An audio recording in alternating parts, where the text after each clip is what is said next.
How is it that suddenly Pakistan has a positive perception in the minds of the Americans? The very same country where Osama bin Laden was found and shot has a better perception in the American mind compared to India. Well, a very interesting data point has come up this year. Pakistan has spent over $5 million in lobbying activities in the US to change this perception.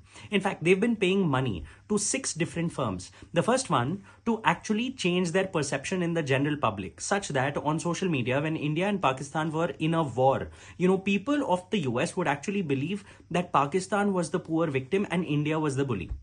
Another firm is actually being paid to get them access to the White House, to the IMF, to the World Bank. A third and a fourth firm have been paid money so that, the tariffs and the situation of investment in a country can be positive in the favor of Pakistan. Now, what has this spend actually led to? Tariffs on Pakistan have been reduced this year from 29% to 19%, while tariffs on India have been increased by 50%. At the same time, the US government has decided to invest $500 million into Pakistan in the critical minerals program. Now, a lot of people would say that, there is correlation between spending on lobbying and all of these things happening, but not necessarily a causation.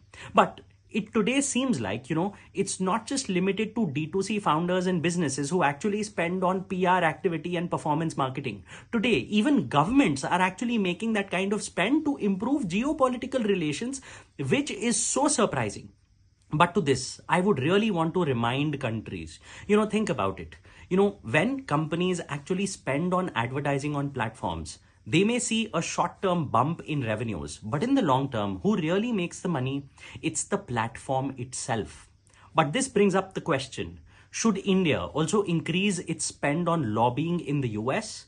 It's a moral question, but legally, lobbying is allowed in the US. Tell me in the comments and share it with someone who may need it.